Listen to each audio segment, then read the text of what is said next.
सबका ध्यान अपनी तरफ खींचा है।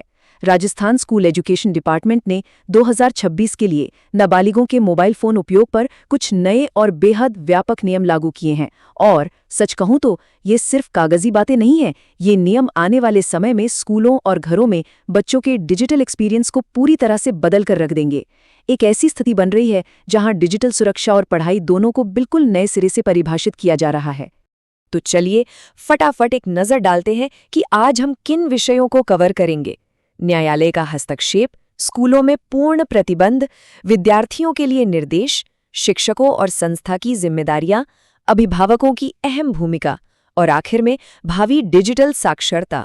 शुरुआत करते हैं हमारे पहले पॉइंट से, द कोर्ट्स इंटरवेंशन यानी न्यायालय का हस्तक्षेप। देखिए, स्कूलों में मोबाइल फोन का नियमन कोई रातों रात खड़ा हुआ मुद्दा नहीं है। ये पिछले 2 दशकों से एक चर्चा का विषय रहा है।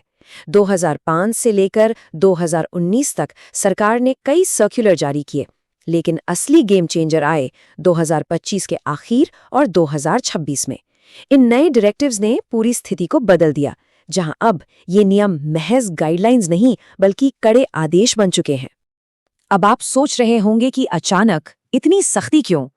टर्निंग पॉइंट आया नवंबर 2025 में राजस्थान हाईकोर्ट की एक क्रिमिनल बेल हियरिंग के दौरान। अजीम बनाम स्टेट ऑफ राजस्थान के इस केस ने इस पूरे विषय को बिल्कुल सेंटर स्टेज पर ला दिया।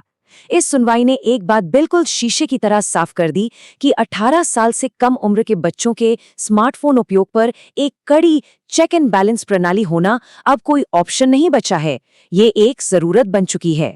न्यायालय के शब्द बेहद सख्त थे। उन्होंने होम डिपार्टमेंट के साथ मिलकर एक अग्रेसिव ड्राइव चलाने का आदेश दिया। उनका मुख्य उद्देश्य क्या है?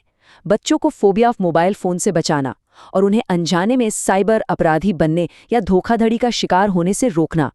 मुद्दा अब सिर्फ बच्चों की पढ़ाई खराब होने का नहीं रह गया है, बल्कि उन्हें क्राइम से बचाने का है। ये सच में एक आंख खोलने वाली बात है।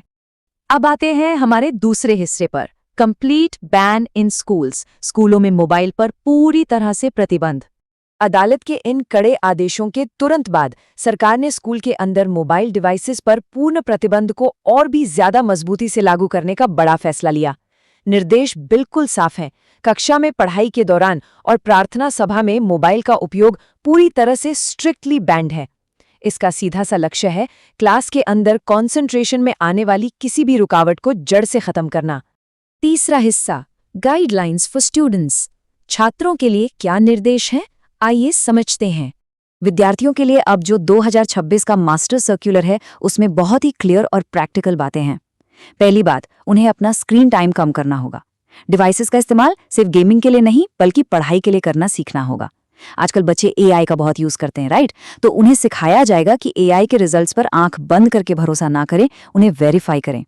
साइबर बुलिंग की तुरंत रिपोर्ट करना और देर रात तक फोन यूज ना करके अपनी फिजिकल और मेंटल हेल्थ का ध्यान रखना, ये सब अब उनके स्ट्रिक्ट रूल्स में शामिल है। चलिए बढ़ते हैं चौथे पॉइंट की ओर, responsibilities of teachers and institutions, शिक्षकों और संस्था की जिम्मेदारियां। इन सभी कड़े नियमों को लागू करने के लिए अब शिक्षकों को सिर्फ पढ़ाने तक सीमित नहीं रहना है। उनका रोल अब काफी प्रोएक्टिव हो गया है। बिना अनुमति के लाए गए फोन तुरंत जब्त किए जाएंगे और पेरेंट्स को इन्फॉर्म किया जाएगा। लेकिन एक बहुत ही बढ़िया इनिशिएटिव ये है कि स्कूल अब ऑल्टरनेट नो बैक डेज का इस्तेमाल साइबर सुरक्षा जागरूकता प्रोग्राम्स के लिए करेंगे। टीचर्स को नए डिजिटल खतरों से खुद को अपडेट रखना होगा और स्क्रीन टाइम के असर को काटने के लिए फिजिकल स्पोर्ट्स को ज्यादा प्रमोट करना होगा। इसी के चलते निगरानी के लिए एक प्रॉपर 3 चरणों वाला यानी 3 स्टेप प्रोटोकॉल बनाया गया है। पहला स्टेप, अगर कोई बच्चा अचानक अकेला रहने लगे या चिड़चिड़ा हो जाए तो क्लास टीचर को ये नोटिस करना होगा। दूसरा स्टेप, इस बिहेवियर चेंज या पढ़ाई में रुचि कम होने की असली वजह पता लगानी होगी। और तीसरा स्टेप, बिना किसी देरी के पेरेंट्स से संपर्क करना और ज़रूरत पड़ने पर तुरंत किसी साइकोलॉजिकल काउंसलर की मदद लेना। अब आते हैं सबसे ज़रूरी कड़ी पर, 5वां point, the crucial role of parents, अभिभावकों की अहम भूमिका। ये बात तो तय है कि डिजिटल कंट्रोल सिर्फ स्कूलों की दीवारों तक नहीं रुक सकता, ये सीधे घर तक जाता है। पेरेंट्स को ऑफिशियली एडवाइस किया गया है कि अपने बच्चों के हाथ में गैजेट देने से पहले देखें कि क्या वाकई इसकी ज़रूरत है। डिजिटल चाइल्ड लॉक्स और पेरेंटल परमिशंस का इस्तेमाल बिल्कुल ज़रूरी बताया गया है।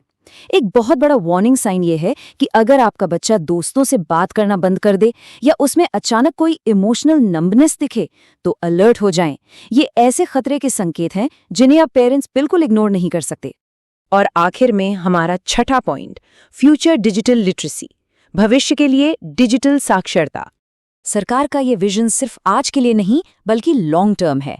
आने वाले समय में पुलिस डिपार्टमेंट के नोडल ऑफिसर्स को स्कूलों में विशेष ट्रेनिंग के लिए भेजा जाएगा। और सुनिए, अब मेगा पेरेंट टीचर मीटिंग्स होंगी जो पूरी तरह से फाइनेंशियल लिटरेसी और साइबर सिक्योरिटी पर फोकस करेंगी, ताकि हम सब मिलकर इन नए जमाने के खतरों का सामना कर सकें। इन आने वाले बदलावों को ऑफिशियली स्कूल करिकुलम का हिस्सा बनाया जा रहा है। अगले एकेडमिक सेशन से 9th से 12th क्लास की किताबों में इन डूज एंड डोंट्स को एक ऑफिशियल चैप्टर के रूप में जोड़ा जाएगा। एआई का सही उपयोग करना, प्राइवेट इन्फो ऑनलाइन शेयर ना करना, साइबर बुलिंग को तुरंत रिपोर्ट करना और late night screen time avoid करना, ये अब सिर्फ सलाह नहीं, पढ़ाई का हिस्सा बन जाएगा। तो इस पूरे नए सिस्टम को समझने के बाद एक बहुत बड़ा सवाल मन में आता है, क्या ये सख्त नियम और गाइडलाइंस आने वाली पीढ़ी में वाकई एक मजबूत चरित्र और डिजिटल समझ बना पाएंगे? इसका जवाब पूरी तरह इस बात पर निर्भर करता है कि क्या विद्यार्थी, शिक्षक और माता-पिता मिलकर इन नियमों का पालन कर सकते हैं। आपको क्या लगता है?